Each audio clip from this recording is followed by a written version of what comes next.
हरिओम दोस्तों, आज योगिक अभ्यास के क्रम में हम योगिक श्वसन के बारे में जानेंगे।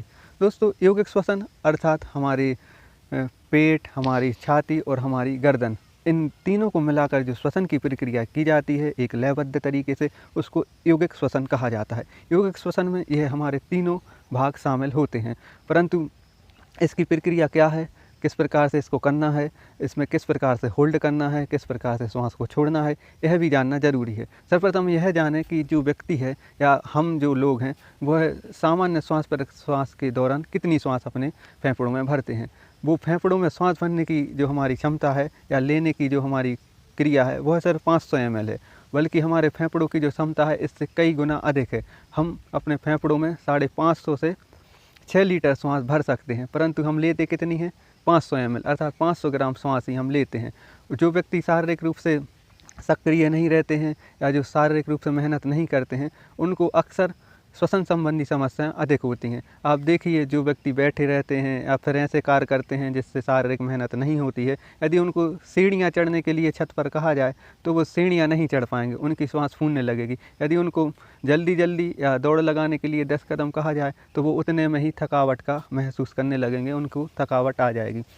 परंतु किस प्रकार से हम योगिक श्वसन के माध्यम से इन जो छोटी छोटी जो बीमारियां हैं उनसे भी निजात पा सकते हैं और साथ ही अपने फेफड़ों की कार्य क्षमता को बढ़ा सकते हैं और उन समस्त अंगों तक अपनी श्वसन की प्रक्रिया के इस माध्यम से ऑक्सीजन पहुंचा सकते हैं। दोस्तों, इसमें मुख्य रूप से हमारा जो abdominal breathing, chest breathing and clavicle breathing का जो अभ्यास है वह शामिल होता है और इन तीनों को मिलाकर योगिक श्वसन कहा जाता है।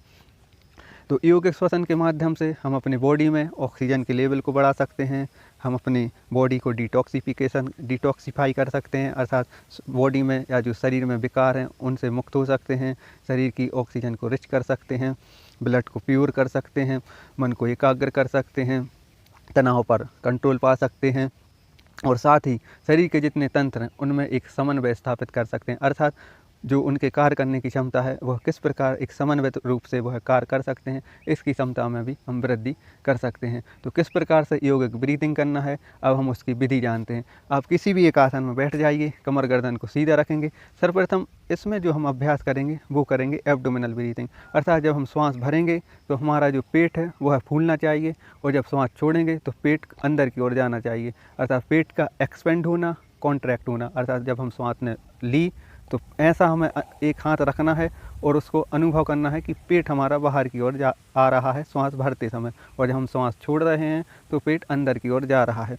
इसमें मुख्य रूप से जो हमारा डायफ्राम है वह जब हम श्वास लेते हैं तो वह एक्सपेंड होता है, अर्थात वह फैलता है, तो हमें लगता है कि हमारा पेट फूल रहा है, बल्कि हमारे यहाँ डायफ्राम में एक्सपेंड होने के कारण पेट बाहर की ओर आता है, क्योंकि पेट में तो डायरेक्ट श्वास जा नहीं सकती और पेट का श्वास की प्रक्रिया से कोई लेना देना नहीं है। श्वास तो विशिष्ट रूप से हमारे फेफड़ों में ही जाती है, परंतु हमारे डायफ्राम के माध्यम से हमारा पेट भी बाहर की ओर निकलता है। तो यह है डायफ्राम की ब्रीथिंग या एब्डोमिनल ब्रीथिंग। अब इसको किस प्रकार करना है, आप कमर गर्दन सीधी रखिए और एक हाथ आप अपना इस प्रकार से पेट पर रख लीजिए और एक लंबी गहरी श्वास को अंदर भरिए।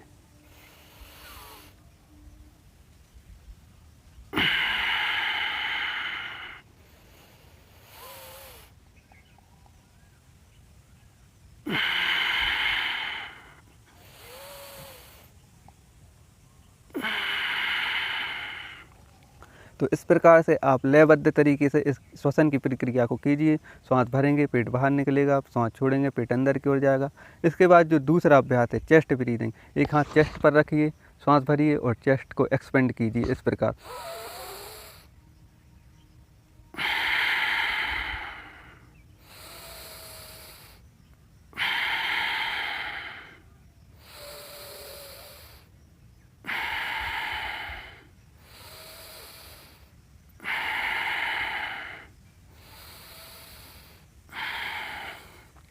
ये है चेस्ट ब्रीथिंग का अभ्यास। अगला अभ्यास है गर्दनीय श्वसन या क्लेविकल ब्रीथिंग। इस प्रकार से हम जब श्वास भरेंगे तो हमें यह अनुभव करना है कि हमारे जो गर्दन की मांसपेशियां हैं वो फैल रही हैं और श्वास छोड़ रहे हैं तो वह सिकुड़ रही हैं। इस प्रकार से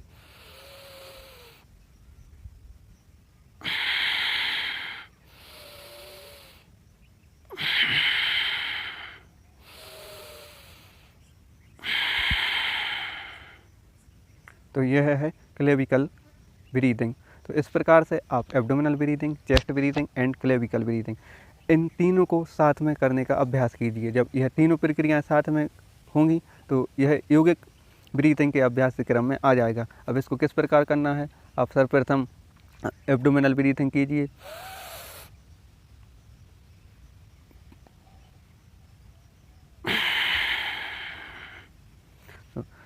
श्वास भरी abdominal breathing, chest breathing, clavicle breathing, इनको कंबाइन रूप से यौगिक ब्रीथिंग कहा जाता है।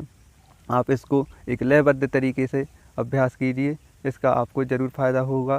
प्रारंभ में आप एक ही ब्रीथिंग का अभ्यास करें, एब्डोमिनल ब्रीथिंग, फिर उसके बाद चेस्ट ब्रीथिंग में आएँ, फिर क्लेविकल ब्रीथिंग में आएँ, फिर इस अभ्यास को दोहराएँ, abdominal breathing, chest breathing, clavicle breathing, इसको दोहराते जाएँ और धीरे धीरे इसमें एक लयबद्धता लाएँ और अपने मन को इस ब्रीथिंग के, इस श्वसन की प्रक्रिया पर एकाग्र करें। दोस्तों, इसमें जो श्वास लेने और छोड़ने की जो प्रक्रिया है वह जितने समय तक आप श्वास ले रहे हैं और फिर उसके बाद आप धीरे से होल्ड करेंगे कुछ समय के लिए, फिर धीरे धीरे लयबद्ध तरीके से उसको छोड़ेंगे।